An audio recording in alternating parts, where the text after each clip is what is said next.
Hi guys, it's Luke from QuasTech, and over the last couple of weeks, Asus has given me the opportunity to play with the Asus Tinkerboard.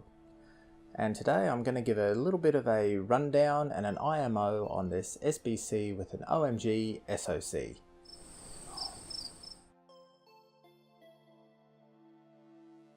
Okay, so this is the Tinkerboard, and the star of the Tinkerboard is the Rockchip RK3288 system on chip. So what makes up the RK3288? Well, the CPU is a quad-core Cortex A17 beast. This guy runs at 1.8 GHz and is capable, according to the spec sheet, of running at 2.5 GHz. Maybe don't do this just yet. The T764 GPU laid into the SoC allows for a display resolution of 3840 by 2160 and can decode video at 4 freaking K. Now there is a bunch more technical stuff to go on with the SoC, but what I'm going to do now is focus on the actual Tinkerboard itself. So let's take a tour around the board. Up in the top right hand corner here we have a micro USB connector. Now this is where you power your Tinkerboard from, or you can power your Tinkerboard from. You will need a bit of juice to power this guy, at least a 2.4 amp USB power brick and a decent USB cable. I myself am running with a 3 amp power brick. Next to that we have these 4 holes. So these 2 holes here represent reset in Linux and volume up on Android operating system, and these 2 holes here represent the power button on both systems. Okay, so next to that we have our HDMI, which as I said can support up to 4K.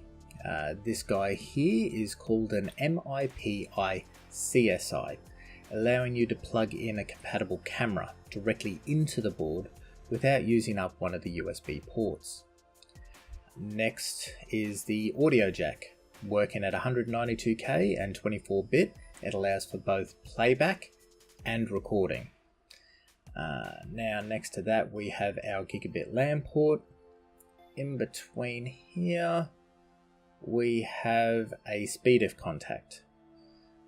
Now over here we have our 4 USB 2.0 ports. Now going to the top of the board we have one of those MIPI, this time DSI, for compatible display screens, and this does include a couple of touch screens as well. Right here is the 802.1 BGN Wi-Fi module, which also includes the Bluetooth module, and here is our upgradable antenna. Now right here we have the GPIO laid out nicely with a helpful color coding to make it easier to locate that pin you're trying to connect off. And that theme sort of follows the entire board with graphics everywhere, helping you in the where does that go department. Now flipping the board over quickly, we can see the SD slot. This is for the SD card that it will hold your operating image, and the 2 GB of RAM. So that's what the Tinkerboard is, but what does the Tinkerboard do? Well, a lot. The GPIO, or general purpose input output, allows for sensors to be monitored and diodes and relays to be controlled. This can also be in the form of hats or hardware added tops. Even though the Tinker at this state does not have any Tinker specific hats, you can use Raspberry Pi hats. And why? Because this is a Pi clone. Well, sort of. By that I mean side by side the 2 boards have the same layout. They both speak the same language. Sort of. You see, the chip setup that Asus has chosen, going with a beefier setup, means at this point in time you can't just grab RetroPie, throw it on an SD card, and expect it to work. It won't, because RetroPie and anything that has been written for the Pi has been done so with the Pi SoC in mind, and there will need to be modifications to make it work on the Tinker. While some may see this as a downside, the community behind the Tinker is growing with each unit sold. Tinkers may not have RetroPie just yet, but they do have lacquer, or lacquer, or lacquer. Look, however it's pronounced, you can still Hadoken to your heart's content on the Tinker because Lacquer have released a stable OS, and it looks like Recalbox and RetroPie are working on it as well. Now there will be a video on this soon, so don't forget to subscribe for that one, but just going back to the Tinkerboard now. Because the layout of the Tinker matches the Pi, this allows for Pi parts to be used. Things like the screens, the cameras, the hats, and the cases, they just fit. And as long as you follow the setup for the Tinker, they work. Now I had a chance to catch up with Jack from Asus, and while questioning him about what I could do with the Tinkerboard, he said, "It is your freedom based on your creativity. After all, it is a development board." And that pretty much sums up what's possible with the Tinkerboard. Anything.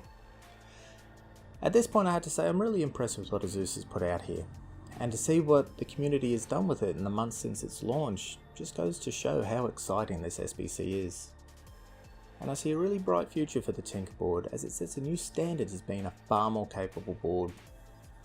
This is further emphasised by the fact that educational workstation company Fuse in the UK are now supplying their workstations with Tinkerboards, usually solely dominated by the Pi. Now, as I mentioned earlier, I've been playing around with the Tinker for a while now.